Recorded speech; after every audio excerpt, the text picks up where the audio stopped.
ទៅគឺអាសាជួបរឿងអ្នកដែលគាត់គេអត់លក់ហ្មងជាទូទៅប្រសិនបើអាយុនៅក្រោម35ឆ្នាំខ្ញុំតែងតែណែនាំឲ្យគាត់គឺចាប់ផ្ដើមជាមួយនឹងវិធីសាស្ត្រងាយៗគឺការកែប្រែទម្លាប់មួយចំនួនទម្លាប់ដែលមិនល្អរបស់យើងម្នាក់ៗសូម្បីតែខ្ញុំខ្លួនឯងហ្នឹងគឺយើងមើលអេក្រង់ទូរស័ព្ទពេលយប់យើងមើល TikTok យើងមើល Facebook អីចឹងចឹងទៅ content ដែលយើងយកចូលមកហ្នឹងគឺវាច្រើនខ្លាំងពេកឧទាហរណ៍ថាយើងមើលពេលដែលគេ live ថាឲ្យគ្នាជេរគ្នាអីចឹងឬក៏យើងមើលគ្រោះថ្នាក់ចរាចរណ៍យើងមើលអីដែលធ្វើឲ្យខ្លួនប្រាណរបស់យើងវា excited ឬក៏វាដូចថា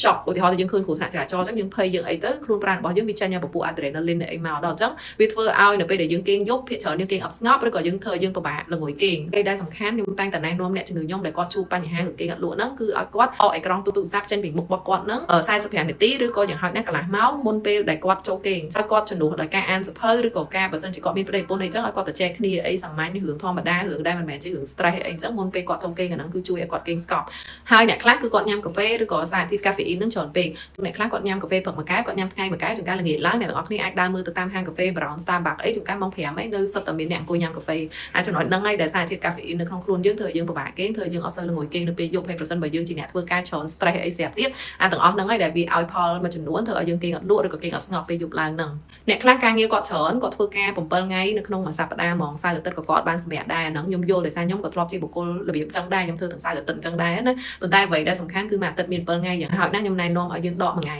ដើម្បីឆ្លៀតពេលលំហែកាយដើរលេងមិនមែនបានន័យថាយើងទៅហូបចុកបយ៉ាគ្រឿងស្រវឹងអីយប់ដល់ម៉ោង1ម៉ោង2ភ្លឺអីមែនទេមិនដើរលេងរបៀបចឹងទេដើរលេងគឺបានន័យថាយើងរបៀបថាយកធម្មជាតិយើងទៅដើរលេងកន្លែងដូចឧទាហរណ៍ថាយើងនៅក្នុងក្រុងភ្នំពេញអញ្ចឹងយើងអាចចេញទៅខេត្តចេញទៅនេះទៅនោះដែលវាមានទិដ្ឋភាពឬក៏ទេសភាពអីវាផ្សេងពីអាកន្លែងដែលយើងនៅរាល់ថ្ងៃហ្នឹងហើយប្រសិនបើមានលទ្ធភាពយើងអាចចេញដល់ស្រុកក្រៅអីចឹងវាជួយដកយើងចេញពីបញ្ហាដែលយើងកំពុងតែមានរាល់ថ្ងៃហ្នឹងដូចថាឲ្យយើងឃើញអីប្លែក feel អីប្លែកមួយផ្លែអញ្ចឹងទៅដើម្បីធ្វើឲ្យអរម៉ូនល្អដូចជាពួក oxytocin serotonin អីហ្នឹងវាចេញមកបានល្អអញ្ចឹងវាធ្វើឲ្យនៅពេលដែលយើងត្រឡប់មកវិញយប់ឡើងយើងគេងលក់ស្រួលដែរហើយប្រសិនបើយើងមានទម្លាប់នឹងជារៀងរាល់ខែជារៀងរាល់អាទិត្យវាធ្វើឲ្យពីថ្ងៃទៅថ្ងៃយើងកាន់តែគេងលក់រឿងមួយទៀតគឺកន្លែងគេងពេលខ្លះយើងជាពិសេសអ្នកដែលមានកូនដូចខ្ញុំអញ្ចឹងខែចំការសិតតែបានលេងរបស់កូនអ្នកខ្លះគាត់ share កតុបជាមួយកូនតែម្ដងទៅឲ្យបាននិយាយទៅអ្នកដែលធ្លាប់មានក្មេងគឺដឹងហើយចង់រៀបប្រហែលដងក៏នៅតែញ៉ៃដែរតែអីដែលខ្ញុំប្រាប់ព្យាយាម